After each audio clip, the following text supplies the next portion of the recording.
should be on. Let's see if I'm live. Alright, I'm live. Let's check for audio. Alright, we're good. Let's just get right into it. Chapter 22, Finite Fields. Finite fields appear in many applications of algebra, including coding theory and cryptography. We already know one finite field, z sub p, where p is prime. In this chapter, we will show that a unique finite field of order p to the n exists for every prime p, where n is a positive integer. Finite fields are also called Galois fields in honor of Évariste Galois, who was one of the first mathematicians to investigate them. 22.1. Structure of a finite field. Recall that a field f generally has characteristic p if p is the smallest positive integer, such that for every non-zero element alpha in f, we have p alpha is equal to 0. If no such integer exists, then f has characteristic 0. From theorem 16.19, we know that p must be prime. Consequently, suppose that f is a finite field with n elements. Then n alpha is equal to 0 for all alpha in f. Consequently, the characteristic of f must be p, where p is a prime dividing n. This discussion is summarized in the following proposition. Proposition 22.1. If f is a finite field, then the characteristic of f is p, where p is prime. Throughout this chapter, we will assume that p is a prime number unless otherwise stated. Proposition 22.2. If f is a finite field of characteristic p, then the order of f is p to the n for some n in n. Proof. Let phi be a function from the integers to f, be the ring homomorphism defined by phi of n is equal to the n acting on 1. Since the characteristic of f is p, the kernel of phi must be pz, and the image of phi must be a subfield of f isomorphic to z sub p. We will denote this subfield by k. Since f is a finite field, it must be a finite extension of k, and therefore an algebraic extension of k. Suppose that the index of k in f is equal to n is the dimension of f, where f is a k vector space. There must exist elements a1 all the way to an in f, such that any element alpha in f can be written uniquely in the form alpha is equal to alpha 1 a1 plus on and on 2 plus alpha n an, where the a sub i's are in k. Since there are p elements in k, there are p to the n possible linear combinations of the a sub i's. Therefore, the order of f must be p to the n. Lemma 22.3. Oh, I love this. The freshman's dream. Let p be a prime and d an integral domain of characteristic p. Then, a to the p to the n plus b to the p to the n is equal to a plus b to the p to the n for all integers n. Proof. We will prove this lemma using mathematical induction on n. We can also use the binomial formula to verify the case for n equals 1. That is, a plus b to the p is equal to the sum from k equals 0 to the p of p choose k, a to the k, b to p minus k. If 0 is less than k is less than p, then p choose k is equal to p factorial over k factorial, p minus k factorial. And it must be divisible by p, so p cannot divide k factorial, p minus k factorial. Note that d is an integral domain of characteristic p, so all but the first and last terms in the sum must be 0. Therefore, a plus b to the p is equal to a to the p plus b to the p. Now suppose that the result holds for all k, where 1 is less than or equal to k is less than or equal to n. By the inductive hypothesis, a plus b to the p to the n plus 1 is equal to a plus b to the p to the p to the n is equal to a to the p plus p to the p to the p to the n is equal to a to the p p to the n plus b to the p to the n is equal to a to the p to the n plus 1 plus b to the p to the n plus 1. Therefore, the lemma is true for n plus 1, and the proof is complete. Let f be a field. A polynomial f of x and f of x if degree n is separable if it has n distinct roots in the splitting field of f. That is, f of x is separable when it factors into distinct linear factors over the splitting field of f. An extension E of f is called a separable extension of f if every element in E is the root of a separable polynomial in f of x. So some examples. Example 22.4. The polynomial x squared minus 2 is separable over q, since it factors as x minus 2, x minus square root of 2, x plus square root of 2. And in fact, q square root of 2 is a separable extension of q. Let a be equal to alpha be equal to a plus b square root of 2 for any element q square root of 2. If b is equal to 0, then alpha is the root of x minus alpha. If b is not equal to 0, then alpha is the root of the separable polynomial x squared minus 2ax plus alpha squared minus 2b squared is equal to x minus a plus b squared of 2, x minus a minus b squared of 2. Fortunately, we have an easy test to determine the separability of any polynomial. Let f of x be equal to a0 plus a1x plus on and on 2 plus an of x to the n. be any polynomial in f of x. Define the derivative of f to be f prime of x equals a1 plus 2a2x plus on and on 2 plus n a n x to the n minus 1. Give me a second. Okay.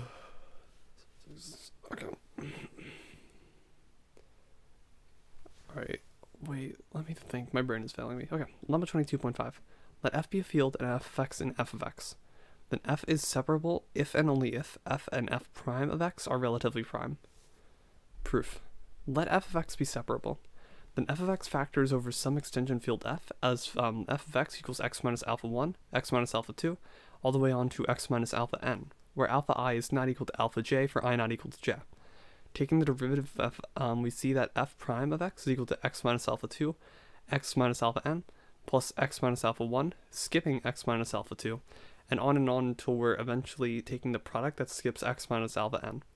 Hence, f and f prime can have no common factors.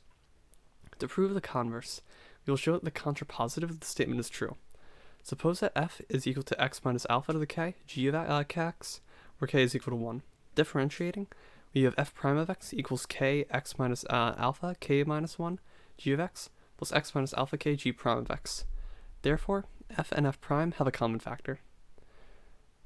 Theorem 22.6. For every prime p and every positive integer n, there exists a finite field f with p to the n elements.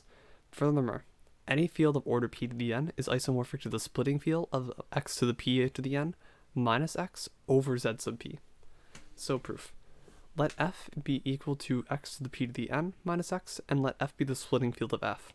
Then, by lemma 22.5, f has p to the n distinct zeros in f, since f prime is equal to p to the n x to p to the n minus 1 is equal to minus 1, is relatively prime to f.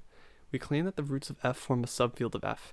Clearly, 0 and 1 of the root are zeros of f of x. If alpha and beta are zeros of f of x, then alpha plus beta and alpha beta are also zeros of f, since alpha to the p to the n plus beta to the p to the n is equal to alpha plus beta p to the n, and alpha to the p to the n beta p to the n is equal to alpha beta p to the n. We also need to show that the additive inverse and the multiplicative inverse of each root f are roots of f. For any 0 alpha of f, we know that negative alpha is also 0 of f, since f of negative alpha equals negative alpha p to the n minus alpha equals minus alpha p to the n plus alpha equals minus alpha p to the n minus alpha equals 0, provided p is odd. If p is equal to 2, then f of negative alpha equals negative alpha 2 to the n minus alpha equals alpha plus alpha equals 0. If alpha is not equal to 0, then alpha to the negative 1 p to the n is equal to alpha to the p to the n to the minus 1 is equal to alpha to the minus 1. Since the zeros of f form a subfield of f and f splits in the subfield, this subfield must be all of f. Let E be any other field of order p to the n. To show that E is isomorphic to f, we must show that every element in E is the root of f. Certainly, 0 is a root of f. Let alpha be a non-zero element of E. The order of the multiplicative group of non-zero elements of E is p to the n minus 1. Hence, alpha to the p to the n minus 1 is equal to 1, or alpha to the p to the n minus alpha is equal to 0. Since E contains p to the n elements, E must be a splitting field of f. However, by corollary 21.36, the splitting field of any polynomial is unique up to isomorphism. This unique field with p to the n elements is called the Galois field of order p to the n. We will denote this field by gf p to the n. So, oh wait, I forgot to, okay, let me just make sure I don't accidentally, there we go. But back to it.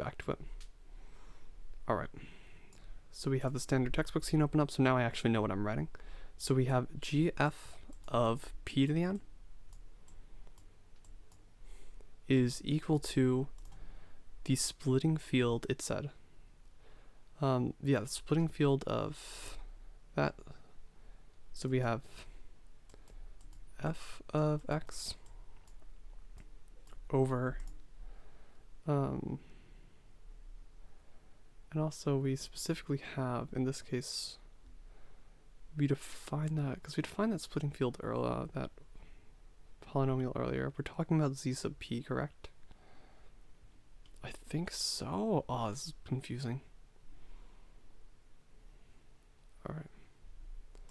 So over x to the p to the n. minus x, correct? Yeah, because it would have to be minus x to have that 0.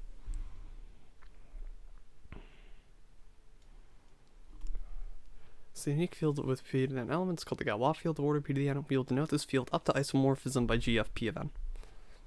I hope I'm understanding this. So every subfield of the Galois field gf_p to the n has p to the m elements, where m divides n. Conversely, if m divides n for m greater than 0, there exists a unique subfield of gf of p to the n isomorphic to gf_p to the m. Proof. Let f be a subfield of E equals gf_p to the n. Then f must be a field extension of E that contains p to the m elements, where k is isomorphic to z sub p.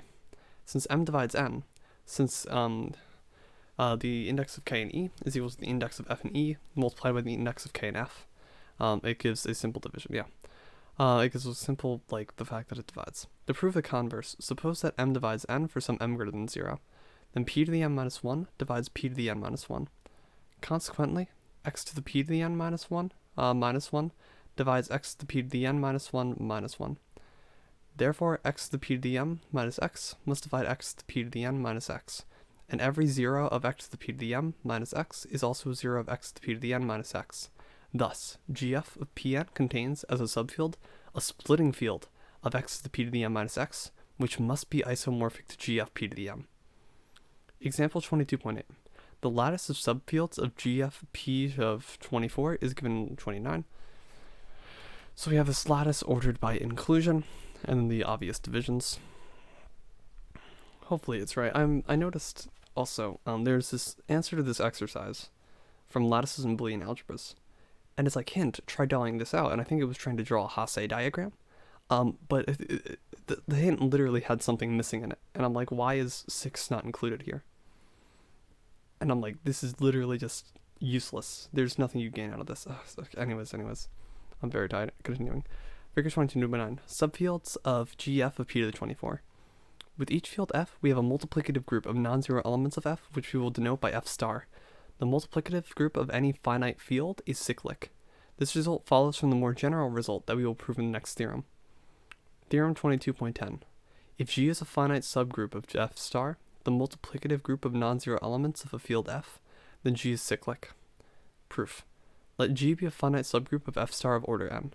By the fundamental theorem of finite abelian groups, G is isomorphic to z p1 epsilon 1 times on and on to z's sub pk epsilon k, where n is equal to p1 epsilon 1 on and on to pk epsilon k, and the p1 to pk are not necessarily distinct primes.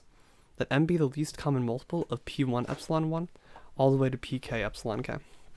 Then G contains an element of order m. Since every a alpha in G satisfies x to the p minus 1 for some r dividing m, alpha must also be a root of x to the m minus 1. Since x to the m minus 1 has at most m roots in f, n is less than or equal to m. On the other hand, we know that m is less than or equal to the order of G. Therefore, m is equal to n. Thus, G contains an element of order n and must be cyclic. Oh wait, actually, yeah, it's sick. Oh my gosh, why is my brain failing now? Yeah, okay. Corollary 22.11. The multiplicative group of all non-zero elements of a finite field is cyclic. Corollary 22.12. Every finite extension E of a finite field F is a simple extension of F. Proof. Let alpha be a generator for the cyclic group epsilon star of non-zero elements of E. Not epsilon star, oh my gosh, E star. Then E is equal to F of A. Example 22.13. The finite field of GF 2 to the 4 is isomorphic to the field Z mod 2 over 1 plus x to the 4. Therefore, the elements of GF 2 to the 4 can be taken to be alpha naught plus alpha 1 alpha plus alpha 2 or A2 alpha 2 all the way on and on, such that AI is in Z mod 2, and 1 plus alpha to the 4 is equal to 0. Yeah, that's right. Oh gosh, okay. Remembering that 1 plus alpha to the 4 is equal to 0, also, oh gosh, is splitting, I forget, okay, splitting field of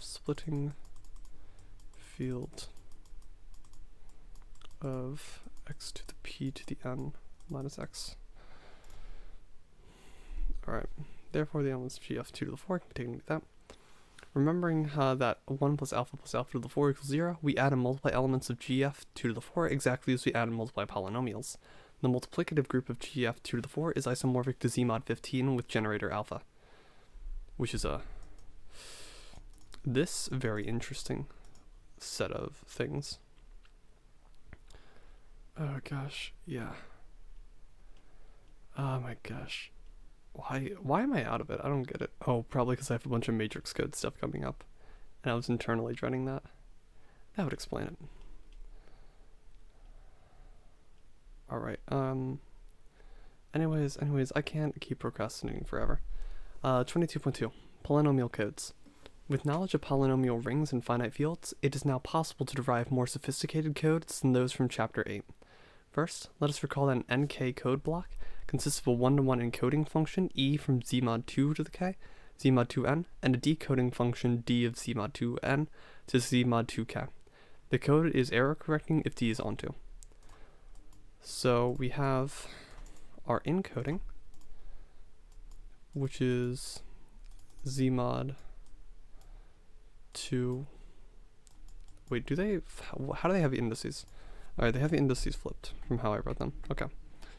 Z mod 2, okay, to Z mod 2n, injective,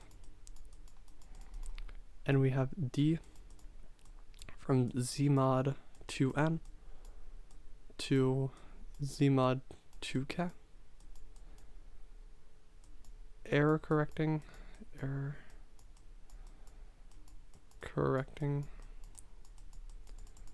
if D is onto. Is that correct? D is onto. Code is linear code if the null space, if it is the null space of a matrix. Alright, let me check this again. Decoding function. Alright, so it's an NK code block. NK code block.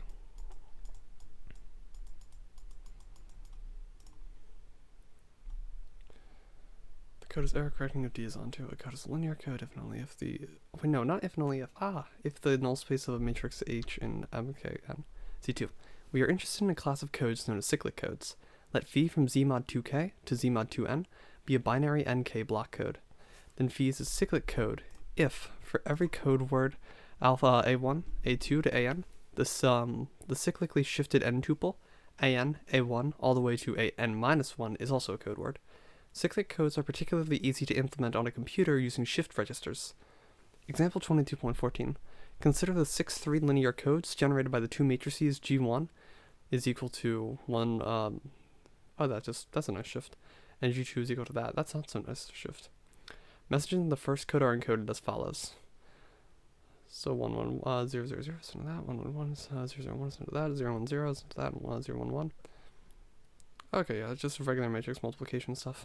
Just it looks extremely scary. It is easy to see that the code words form a cyclic code. In the second code, 3 tuples are encoded in the following manner. So we have 3 tuples in the second linear code. This code cannot be cyclic since 101101 is a code word, but 011011 is not a code word. Oh yes, now it's all coming back to me. Code words are things in the image of the encoding function. Because only the encoding functions will only give us code words. Polynomial codes. We would like to find an easy method of obtaining cyclic linear codes. To accomplish this, we can use our knowledge of finite fields and polynomial rings over Z mod 2. Any binary n tuple can be interpreted as a polynomial in Z mod 2x. Stated another way, the n tuple a0, a1 to an-1 corresponds directly to the polynomial f of x equals a0 plus a1x plus all the way on to an-1 x to the n-1, where the degree of f is at most n-1. For example, the polynomial corresponding to the 5-tuple 10011 is 1 0 0 1 1, or 1 plus x cubed plus x to the 4. Conversely, with any polynomial f in Z mod 2 of x with degree of f less than or n, less than n, we can associate a binary n tuple. The polynomial x plus x squared plus x to the 4th corresponds to the 5-tuple 0 1 1 0 1. Let us fix a non-constant polynomial g in a Z mod 2 of degree n minus k. We can also define an nk code c in the following manner. If a0 to ak minus 1 is a k tuple to be encoded, then f is equal to a naught plus a1x plus all the way down to plus a k minus 1 x to the k minus 1 is the corresponding polynomial in Z mod 2. To encode f, we multiply it by g. The code words in C are all those polynomials in Z mod 2 of degree less than n that are divisible by g. Codes obtained in this manner are called polynomial codes. For example, if we let g be equal to 1 plus x cubed, we can define a 6-3 code C as follows. To encode a 3-tuple a0, a1, a2, we multiply the corresponding polynomial. F goes to a0 plus a1x plus a2x squared by 1 plus x cubed. We are defining a map phi from Z mod 2-3 to Z mod 2-6 by phi of f goes to gf. It is easy to check that this map is a group homomorphism. In fact, if we regard Z mod 2 to the n as a vector space over Z mod 2, phi is a linear transformation of vector spaces. Let us compute the kernel of phi. Observe that phi of a0, a1, a2 is equal to 0, 0, 0, 0, 0, 0, exactly when this element multiplication is equal to 0. Since a polynomial over a field form an integral domain, a0 plus a1 plus a2 must be the 0 polynomial. Therefore, the kernel of phi is equal to 0, 0, 0, and phi is 1 to 1. Well, that's actually really nice. To calculate a generator matrix for C, we merely need to examine the way the polynomials 1, x, and x squared are encoded. So 1 plus x cubed is equal to 1 plus x cubed, x is encoded to x plus x fourth, and x squared is encoded to x squared plus x to the fifth. We obtain the code corresponding to the generator matrix G1 in example 22.14. The parity check matrix for this code is 1, 0, 0, 1, 0, 0, 0, 1, 0, 0, 1, 0, and 0, 0, 1, 0, 0, 1. Since the smallest weight of any non-zero code word is 2, this code has the ability to detect all single errors. Rings of polynomials have a great deal of structure. Therefore, our immediate goal is to establish a link between polynomial codes and ring theory. Recall that x to the n minus 1 equals x minus 1, x to the n minus 1 plus on and on to plus x plus 1. We just have that polynomial. The factor ring Rn equals z mod 2x divided by xn minus 1 can be considered to be a ring of polynomials of the form f is equal to a0 plus a1t plus all the way to plus an minus 1 t to the n minus 1 that satisfy the condition that t to the n is equal to 1. It is an easy exercise to show that z mod 2 of n and r sub n are isomorphic as vector spaces. We will often identify elements in z mod 2 to the n with elements in z of x over x to the n minus 1. In this manner, we can interpret a linear code as a subset of z over x to the n minus 1. The additional ring structure on polynomial codes is very powerful in describing cyclic codes.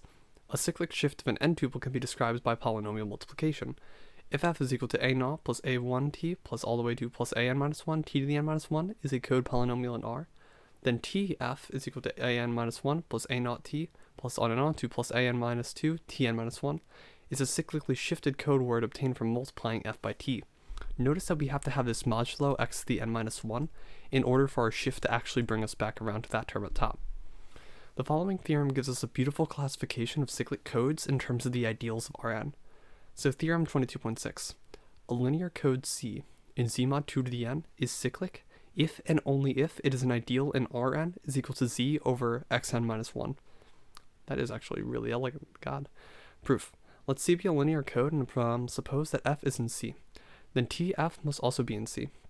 Consequently, t to the kf is in C for all k and n. Since C is a linear code, any linear combination of the code words f, tf, all t squared f all the way to tn minus 1 f is also a code word. Therefore, for every polynomial p of pf is in C. Hence, C is an ideal. Conversely, let C be an ideal in Z mod 2 over xn plus 1. Suppose that f is equal to a0 plus a1t plus on and on to plus an minus 1 t to the n minus 1 is a code word in C. Then tf is a code word in C. That is, a1, a1, a2 all the way to an minus 1, a0 is in C. Theorem 22.16 tells us that knowing the ideals of R to the n is equivalent to knowing the linear cyclic codes in Z mod 2 to the n. Fortunately, the ideals in Rn are easy to describe. The natural ring homomorphisms phi from Z mod 2x to R to n, defined by phi of f as x is equal to f of t, is a surjective homomorphism. The kernel of phi is the ideal generated by x to the n minus 1. By theorem 16.34, every ideal C in R to the n is of the form phi of I, where I is an ideal in Z mod 2 that contains x to the n minus 1. By theorem 17.20, we know that every ideal I in Z mod 2x is a principal ideal, since Z mod 2 is a field. Therefore, I is equal to the principal ideal generated by g of x for some unique monic polynomial in z mod 2 of x. Since x to the n minus 1 is contained in I, it must be the case that g divides x to the n minus 1. Consequently, every ideal c in r to the n is of the form c is equal to the principal ideal generated by g is equal to fg for f in r to the n, and g dividing x to the n minus 1 in z mod 2. The unique monic polynomial of smallest degree that generates c is called the minimal generator polynomial of c. So for example, if we factor x to the 7th minus 1 into irreducible components, we get that x to the 7th minus 1 is equal to 1 plus x plus x cubed, plus 1 plus x cubed again. And we see that g is equal to 1 plus t cubed generates an ideal c in r sub 7. This code is a 7-4 block code. As in example 22.15, it is easy to calculate a generator matrix by examining what g does to the polynomials 1, t squared, and t cubed. A generator matrix for c is I'm not going to read all that out loud, that's going to be a monster in my voice. In general, we can determine a generator matrix for an nk code c by the manner in which the elements t to the k are encoded. Let x to the n minus 1 be equal to gh in z mod 2 x. If g is equal to g0 plus g1x plus all the way on to gn minus 1 x to the n minus k, and h is equal to h0, h1 all the way to hkx to the k, then the n times k matrix, which has like our matrix. Oh, what in the world is that? What in the? That is definitely notation, I can say that much. But it should hopefully be understandable. It's a generator matrix for the code C with the generator polynomial G.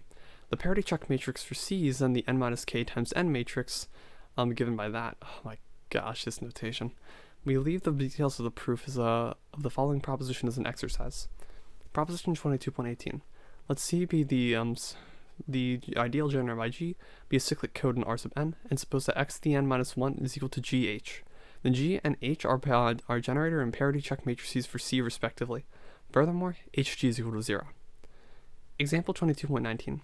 In example 22.17, x to the 7th minus 1 is equal to gh is equal to 1 plus x cubed times 1 plus x squared plus x to the 4th. Therefore, a parity check matrix for this code is as follows. Just talk about the diagonals. You don't have to. They made it so complicated in terms of the notation. To determine the error detecting and error correcting compatibilities of a cyclic code, we need to know something about determinants. If A1 to AN are elements in a field F, then the n by n matrix with things on 1 on the top and then as follows is called the Vandermonde matrix. The determinant of this matrix is called the Vandermonde determinant. We will need the following lemma in our investigation of cyclic codes. Lemma 22.20. Let A1 to AN be elements in field F with n greater than or equal to 2. Then the determinant is equal to the product of 1 is less than or equal to j is less than I is less than or equal to n of A minus aj. In particular, if the AIs are distinct, then the determinant is non-zero. Oh wow, that's actually really cool. Proof. We will induct on n. If n is equal to 2, then the determinant is a2 minus a1. Let us assume for the result for n minus 1 and consider the polynomial p defined by p of x equal to determinant of that. Expanding this determinant by cofactors on the last column, we see that p is a polynomial of degree at most n minus 1. Moreover, the roots of p are a1 all the way to an minus 1, since the substitution of any one of these elements in the last column will produce a column identical to the last column in the matrix. Remember that the determinant of a matrix is 0 if it has two identical columns. Therefore, p is equal to x minus a1, x minus a2, all the way to x minus an minus 1 beta, where beta is equal to minus 1 to the m plus n times the determinant of this smaller, like n minus 1 by n minus 1 square matrix. By our inductive hypothesis, beta is equal to negative 1 to the m plus n, pi 1 is less than or equal to j is less than or equal to I, less than or equal to n minus 1 of ai sub minus a sub j. Thus, if we let x equal a sub n, the result now follows immediately. Oh, that's good, I like it. The following theorem gives us the estimate on the error detection and correction capabilities for a particular generator polynomial. Theorem 22.21. Let C be the principal ideal generated by G be a cyclic code word in Rn, and suppose that omega is a primitive nth root of unity over Z mod 2. If S consecutive powers of omega are roots of G of x, then the minimum distance of C is at least S plus 1. That's so wordy. I really do hope you've read about like the linear combination stuff and like the coding theory stuff, the algebraic coding theory stuff, because otherwise you are screwed. Proof. Suppose that g omega to the r is equal to g omega to the r plus 1 is equal to on and on is equal to g to the r to the omega to the r to plus s minus 1 is equal to 0. Let f be some polynomial in C with s or fewer non-zero coefficients. We can assume that f is equal to ai naught x to the I naught plus ai1 x to the I1 plus on and on to plus ain minus 1 x to the in minus 1 be some polynomial in C. It will suffice to show that all of the ai's must be 0.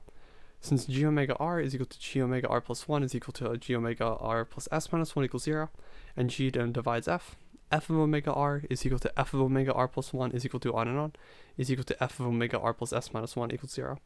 Equivalently, we have the following system of equations. That's nasty. Okay, so we basically have the same form except we're bumping up the index every single time. Therefore, a sub I naught, a sub I1, all the way to a sub I s minus 1 is a solution to the homogeneous system of linear equations as follows. However, the system has a unique solution, since the determinant of the Vanderbilt matrix, which is can be shown to be non-zero using lemma 22.20, and the basic property of determinants. Therefore, the solution must be ai naught is equal to ai1 is equal to on and on to is equal to ai to the s minus 1 is equal to 0. Jesus Christ, okay. BCH codes. Some of the most important codes discovered independently by I'm not going to try, in 1959, and by R.C. Rose and D.V. Ray, I'm not going to try again, in 1960 are BCH codes. The European and transatlantic communication systems both use BCH codes. Information words to be encoded are of length 231, and a polynomial of degree 24 is used to generate the code. Since 231 plus 24 is equal to 255 is equal to 2 to the 8 minus 1, we are dealing with a 255-231 block code. This BCH code will detect 6 errors and has a failure rate of 1 in 16 million. One advantage of BCH codes is that efficient error correction algorithms exist for them. The idea behind BCH codes is to choose a generator polynomial of smallest degree that has the largest error detection and error correction capabilities. Let d be equal to 2r plus 1 for some r greater than or equal to 0. Suppose that omega is a primitive nth root of unity over z mod 2, and let m sub ix be the minimal polynomial over z sub 2 of omega to the I. If g is equal to the least common multiple of m1, m2, all the way to m2 r, that's weird. In the cyclic code, G, the principal ideal generated by G and Rn, is called the BCH code of length n and distance d. By theorem 22.21, the minimum distance of C is at least d.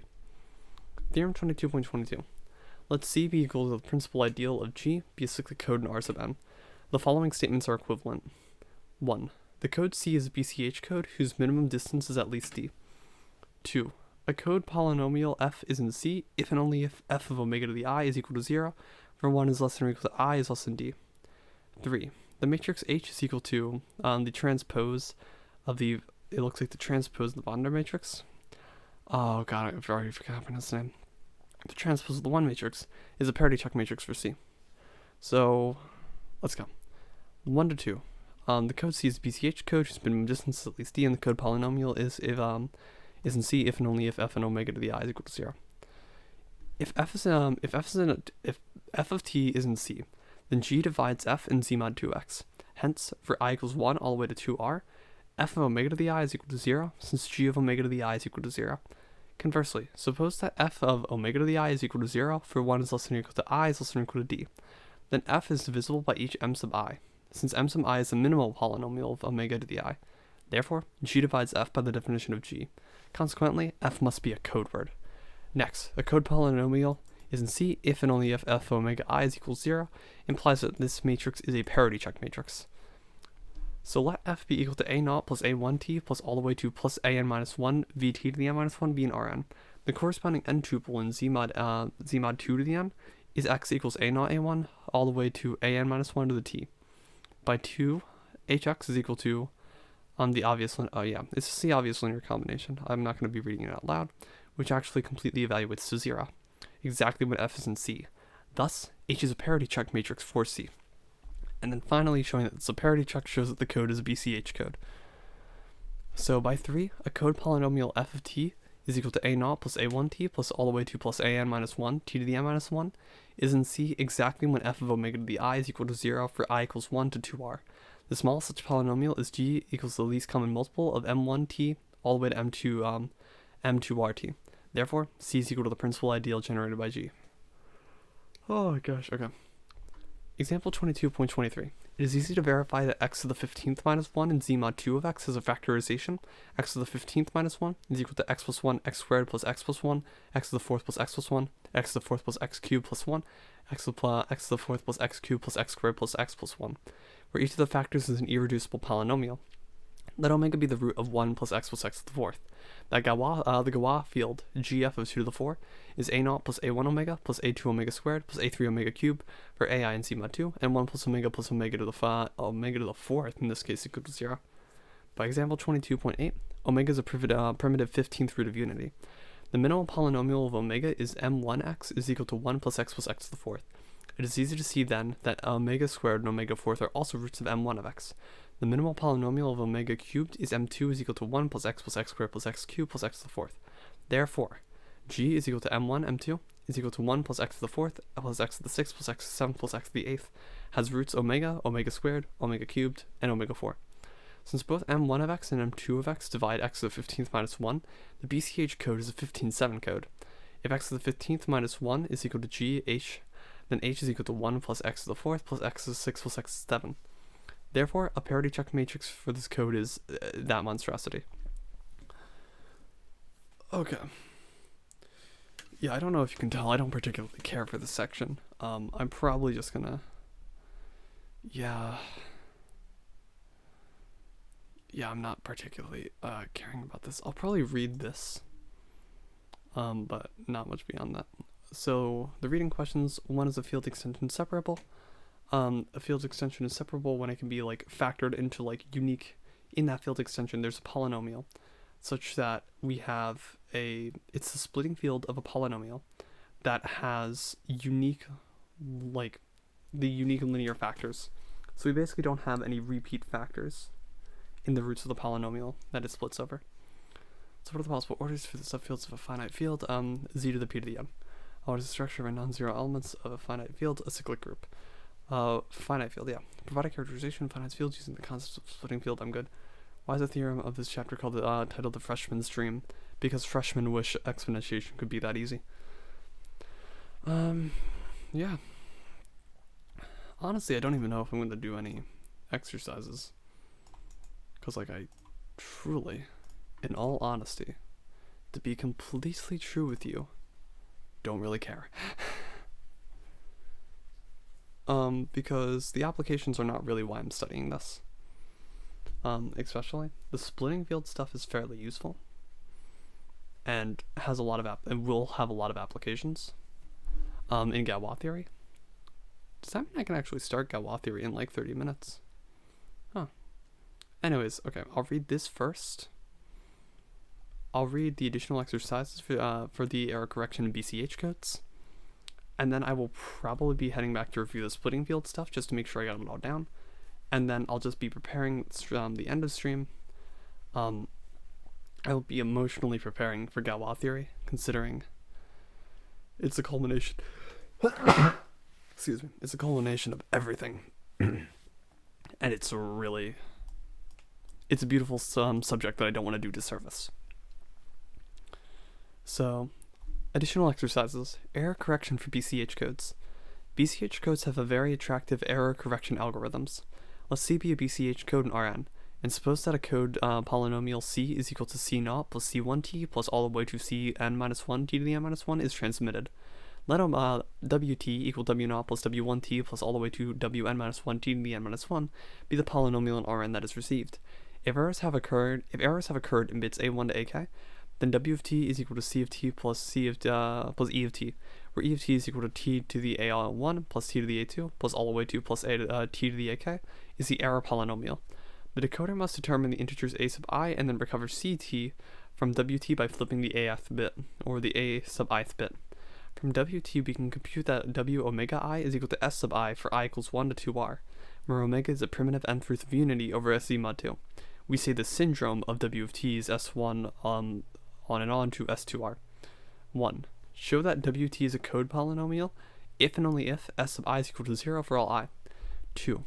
Show that S sub I is equal to W omega I is equal to E to the omega I is equal to omega I A1 plus omega I A2 is plus on and on to plus omega I A cap for I equals 1 all the way to 2R. The error locator polynomial is defined to be S of x is equal to x plus omega n1, or no, a1, times x plus omega a2 plus on and on to times x plus omega a cap. 3. Recall the 15.7 block BCH code in example 22.19. By theorem 8.13, this code is capable of correcting two errors. Suppose that these errors occur in bits a sub 1 and a sub 2. The error locator polynomial in S is equal to x plus omega to the a1 times x plus omega to the a2. Show that S is equal to x squared plus s1x plus s1 squared plus s1 over s1. Or is it s3 over s1? Oh my gosh, my eyes are going bad. 4. Let w of t is equal to 1 plus t squared plus t to the 4th plus t to the 5 plus t to the 7 plus t to the 12 plus t to the 13th. Determine what the originally transmitted code polynomial was. Okay. Yeah, I'm leaving it at this for now. There's a lot of cool stuff in the exercises, but just like the coding theory. Oh my god, the coding theory. So I'm gonna quick do a reread. So characteristic. It's that. We have that. We have the derivative. Separable. Okay, a polynomial is separable of degree n if it is separable of its n distinct roots in the splitting field of f. That is, f is separable when it factors into linear factors over the splitting field of f.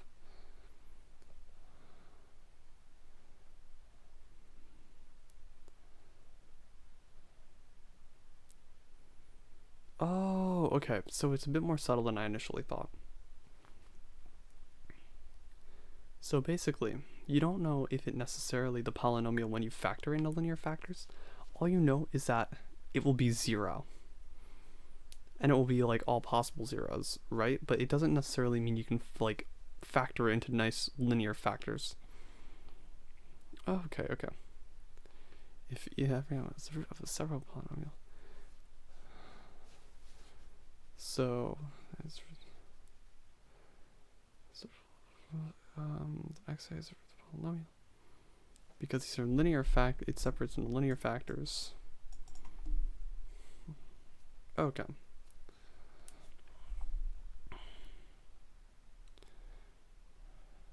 I just wish it gave us an example of a non-separable polynomial, because that would be like, kind of nice. That's like example-wise. And you can't compute it in a normal in the normal rationals, I'm pretty sure. Because I imagine from what I know, the complex numbers are a separable extension. Or actually, wait, no. Yeah, what am I thinking? Just define like x minus 2, x minus 2. Or no, yeah. X minus square root of 2 squared, x plus square root of 2 squared is equal to x minus square root of 2, x plus square root of 2 squared. This is not separable because we're going to have those repeated roots, even though we are going to have like a splitting field well defined. Okay. Separable extension. It talks about the Galois field. The unique field of finite fields p to the n elements is the Galois field of order p to the n. So we define it as okay. Let f be the splitting field of f. Okay. Yeah, I was being a bit silly in a lot of these. Now I'm understanding all that. Now that all makes sense. I was just kind of hesitant. Polynomial code stuff, I'm going to be honest, I don't really understand it, and part of it is just because I feel like if you put this into code, you'd very much understand it. But I don't code that often, so I'm good. Yeah, I guess surprisingly short. Not even an intermission today, but just, I guess my real intermission will be leading to this. Although, okay, these resources, Introduction to Coding Theory, Coding Information Theory, this from what I've heard is really good, and all this stuff is just generally pretty good. I think I've heard some good stuff about this. I can't remember for certain though. So I'll leave this on the screen as I write my just normal ending message for one of the shortest streams I've ever had. which is going to be nice to give my throat a break. So, thanks for tuning in. Have a nice